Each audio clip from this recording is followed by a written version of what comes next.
Things that I wish I knew before going into my senior year of high school. Things that I needed to know that I didn't know that now I know, and I'm gonna tell y'all. Okay?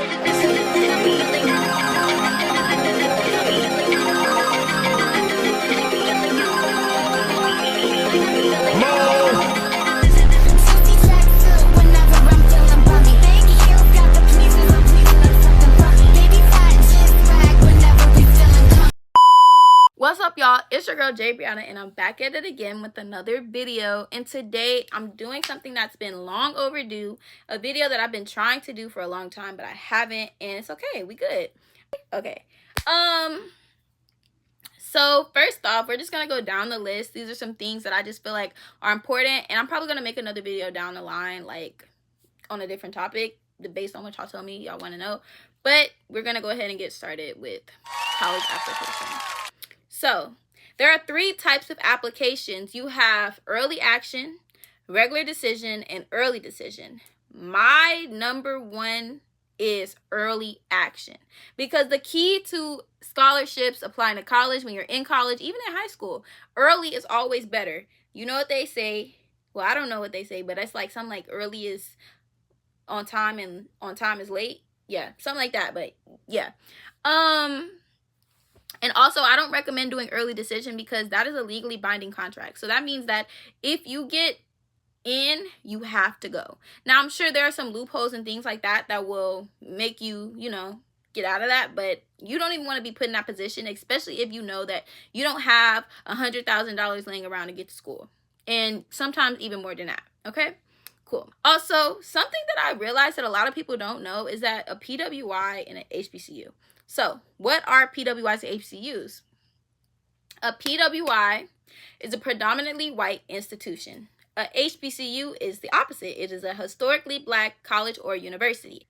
A lot of people, I don't know if Atlanta is considered the South, but when I was in middle school, they taught us all about HBCUs.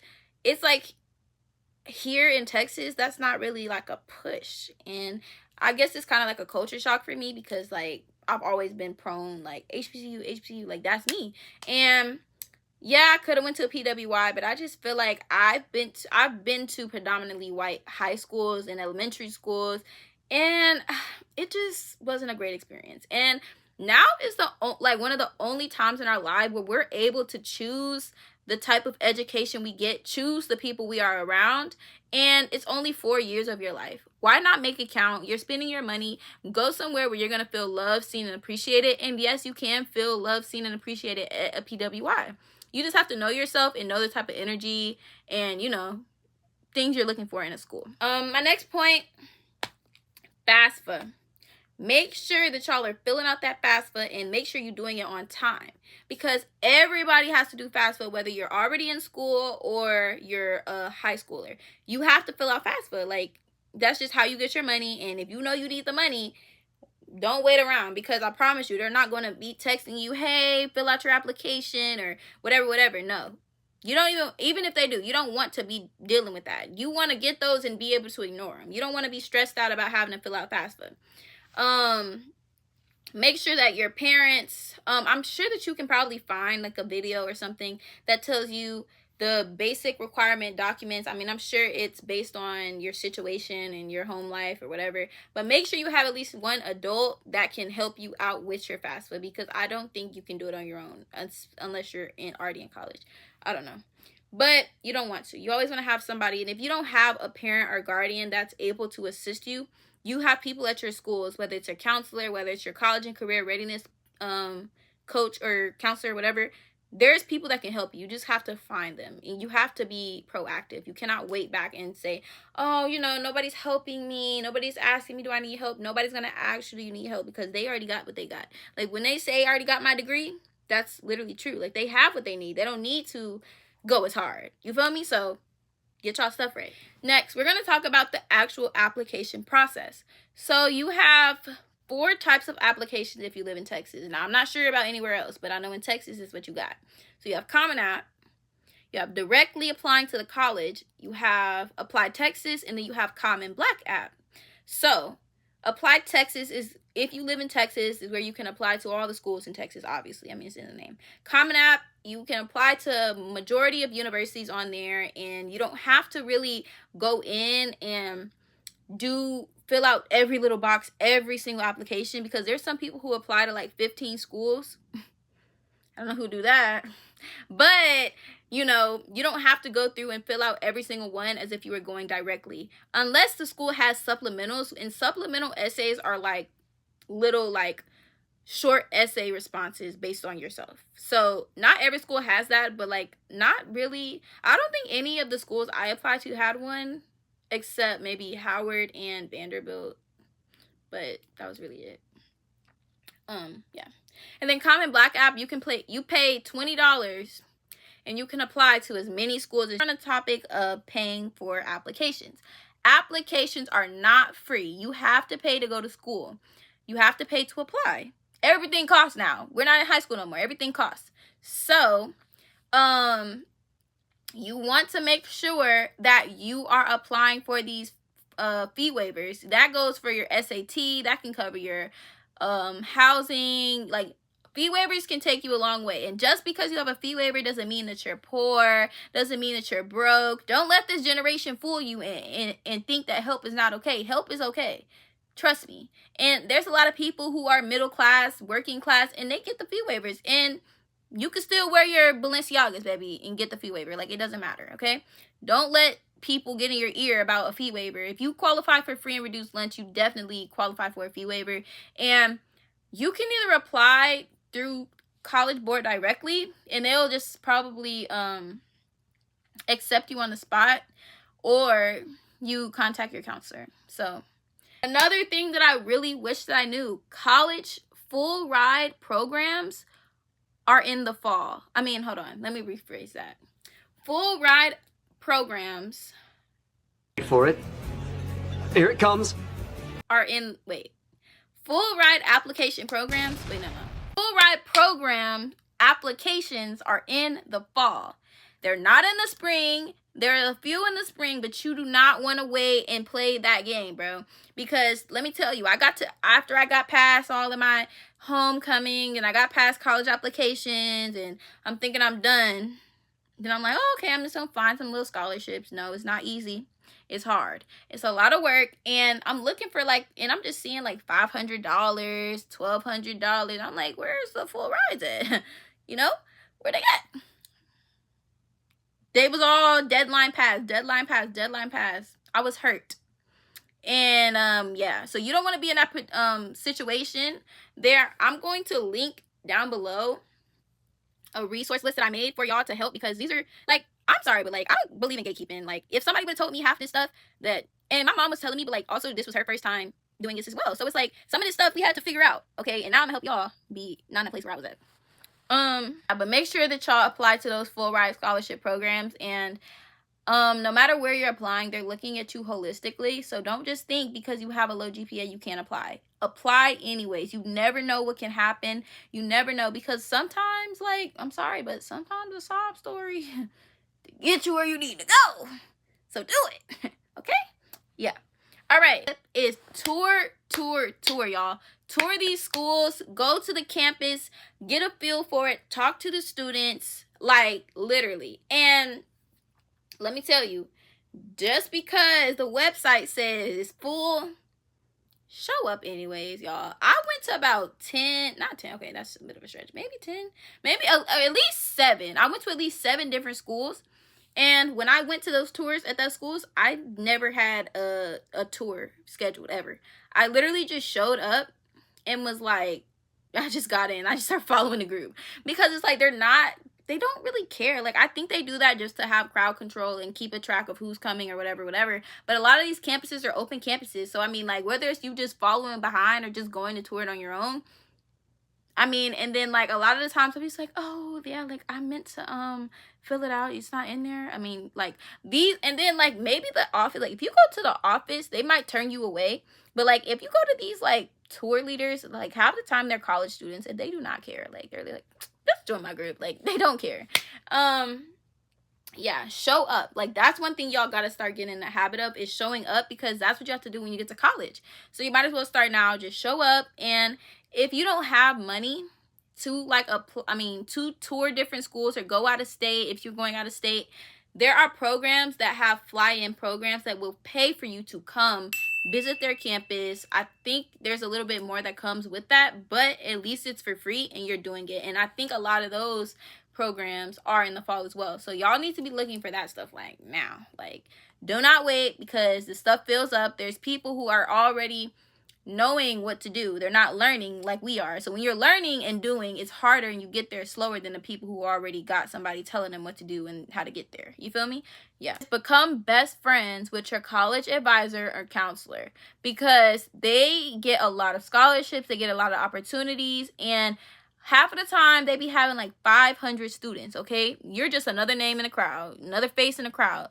But you gotta get them to know who you are, know your name, know the type of school you're looking for, know the opportunities, know what you're into. Like, at least stop by your college and career readiness counselor's office at least once a week, even if it's just to say, hey, like, create that connection with them, so that when things come up, they're like, oh, I know somebody for that. Like, oh, I can call Jay. Like, you need that kind of connection with these people, because I'm telling you, connections are everything. And that's something I'm still learning myself to just get out of my box. But like, when you're applying for college and you know that you want to go to a school that's competitive, it is not a time to be shy. And I'm gonna get to that later, but it's not a time to be shy. You gotta show up, show out, and flex. This is the time you need to flex. All this humble, yeah, okay, that's cool every day.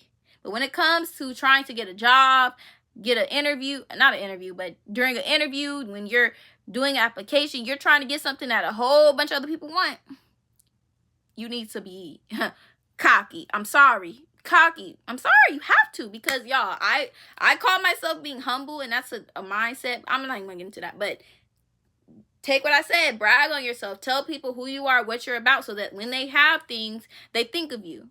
Oh, okay, I know she looking for this, she looking for that. When you meet people, say hi, introduce yourself. Like, you need to sell yourself, not literally, but sell your brand, of your personal brand, who you are, no matter where you go, because I'm telling you, never know who people know. And I'm talking to myself at this point, but yeah. Y'all need to identify at least 2 teachers that can write you a college recommendation. I mean, it's really not much to that, but make sure that you're making connections. If you're going into senior year and you haven't really had a lot of opportunities to do that in your past years, when you get to class, go introduce yourself first day. Nobody else is going to do that. Introduce yourself, raise your hand, ask questions, get acquainted, build that relationship with your teacher. All you need is 2 good teachers, preferably 1 in math, 1 in English, and maybe 1 extra from the community.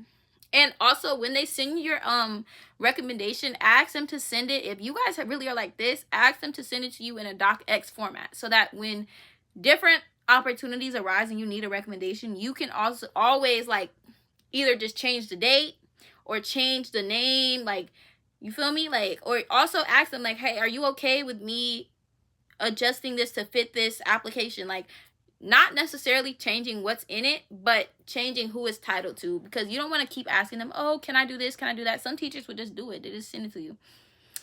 Those are the people you need on your team. Right now, what you need to do is you need to start writing your rough draft for your college application. If you are applying in Common App, you're going to need a essay.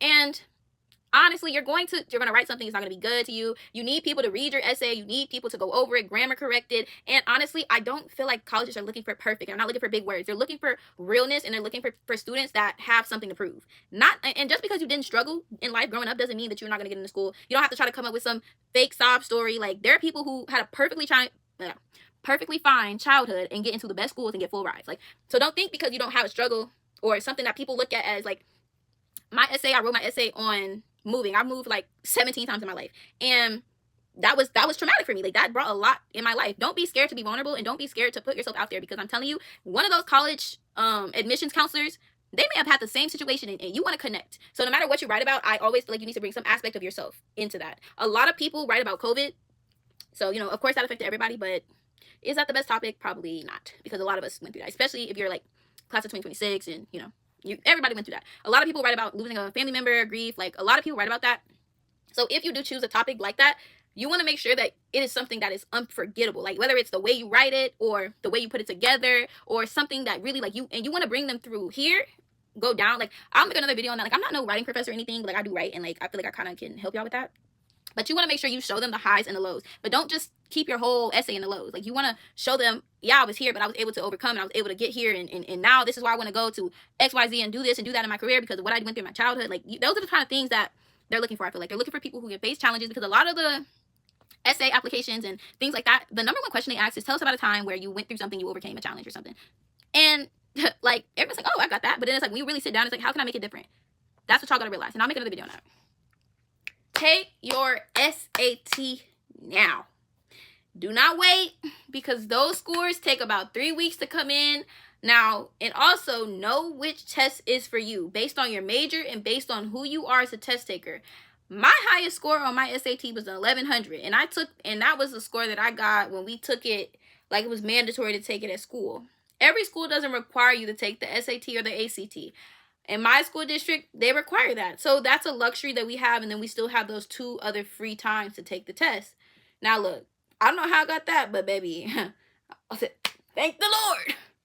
But I'm not a good test taker, and I did tutoring. Maybe I didn't study as much as I should have, but you know, that's a learning curve for me, and I'm being honest. So if you know you're not a good test taker like me, if you know you're not a good test taker, make sure that you are, make sure you're finding, you know, tutors and stuff like that. Yeah.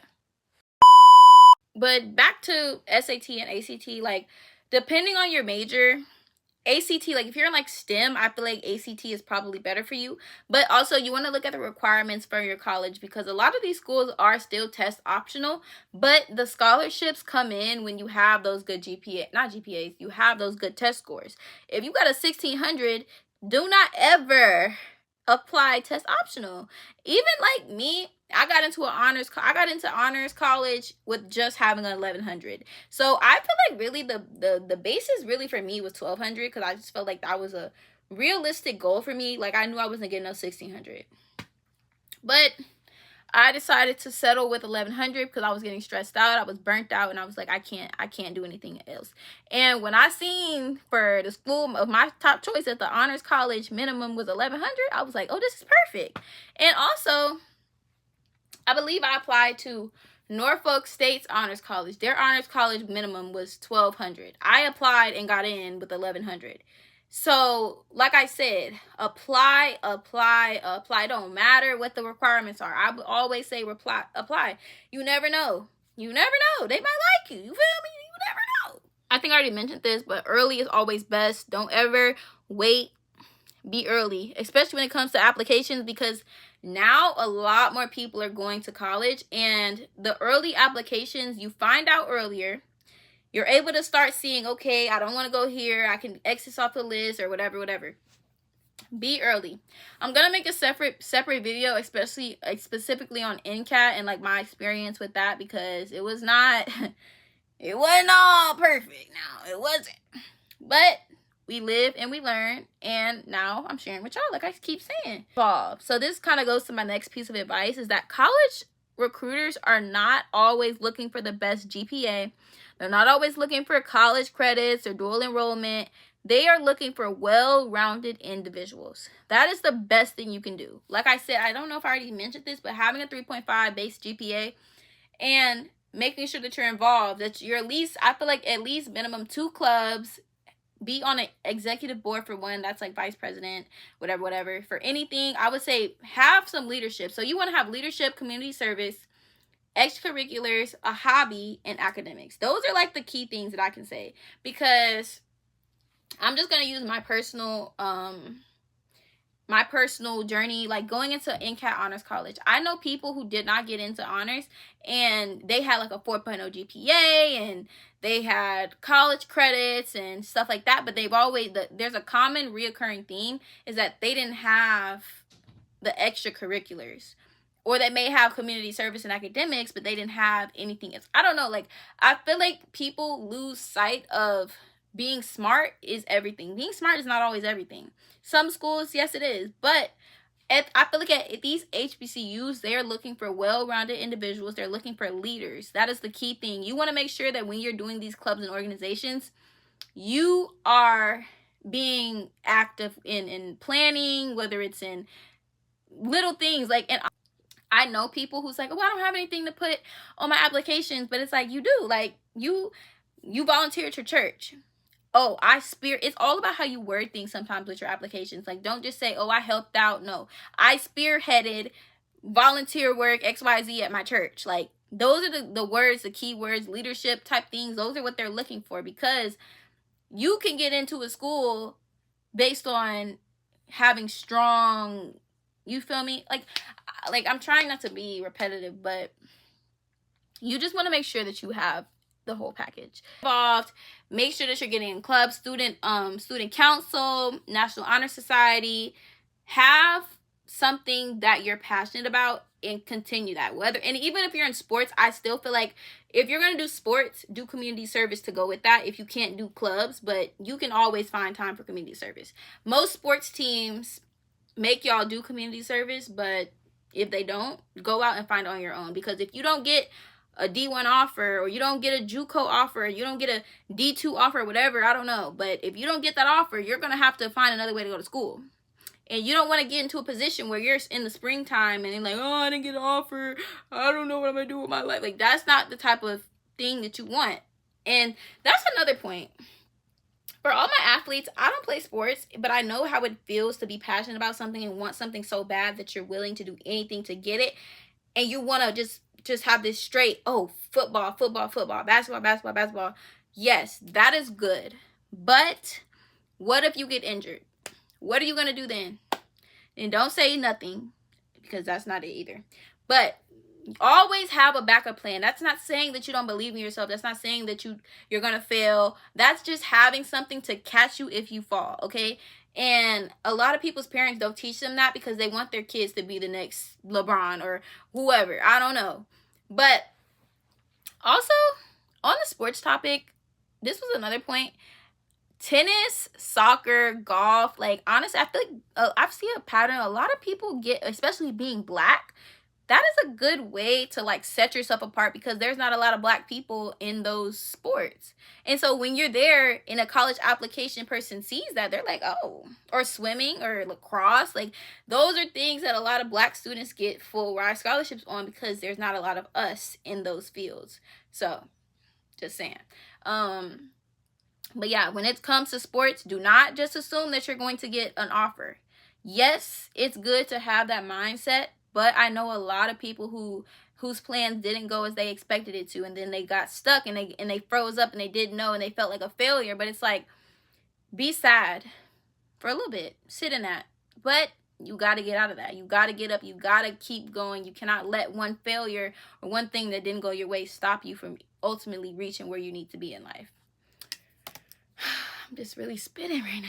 When it comes to tutoring, I mean, SAT and ACT, get that tutoring, okay? Get tutoring. If you can't afford to get a personal tutor or go to tutoring classes, go to your school. A lot of schools offer SAT prep. A lot of local organizations, if you're in Fort Bend County, Exposed Excellence, they offer SAT prep and they offer things like that. Breakthrough, I believe they have a breakthrough in every single city in the U.S. So, or most big cities, I know for sure. So I know they have one in Atlanta and I know they have one in Houston. I'm not sure anywhere else, but check and see, because those groups are for minority students who do not necessarily have the funds to get where they need to go without paying for it. I don't know if I said that right, but yeah. If you can't afford it, you just it's impossible to find anything. Take initiative, and y'all can do Blue Book for test prep or Khan Academy. Khan Academy, honestly, they have a really good stuff, and a lot of the stuff on Khan Academy is on the SAT. Why do I know this? Is because, and then they the way that they structure it, it's like just like taking the test. Like the questions, the way that you answer, everything is like taking the test. Blue Book, I feel like you do that after you do Khan Academy. But a lot of the stuff, like me, I can't learn online. So it's hard for me to, you feel me, learn like that. But just knowing how some people have that mind that can do that, definitely take advantage, and it's free. So I think Varsity Tutors might be free too or something. Yeah. Pretty much it for this video. And I really hope that I answered some of y'all's questions and, you know, help y'all start that start going down that hill, because it's a journey. It takes a lot of time. You're not just going to wake up with a full ride overnight. You're not going to wake up into your dream school overnight. You have to put in the work. You have to know what you want. You have to go after it. Do not settle for mediocrity. Don't settle, okay? I'm telling you, don't settle. Never want to settle in life. And yes, be satisfied, but don't settle for something less because you feel like you can't reach what you really want. You feel me? That's what I mean. But once you get there, you know, it's okay to sit for a little bit. But nevertheless, I hope that this video helped y'all. I hope that you guys were able to get something out of it. I'm always free. Y'all can DM me. Y'all can comment, whatever. Like, I'm not Hollywood, y'all. I mean, I'm not famous or nothing, but I'm not Hollywood either, you know. So anyways, stay tuned for my next video, and it's going to be specifically on NCAT and any other questions that y'all may ask me. But yeah, let me know what else y'all want to see. I'm trying to get back active, and yeah, this just feels like really good to do. Till next time, and yeah, like, comment, share, subscribe. Bye. You say I can make you feel good.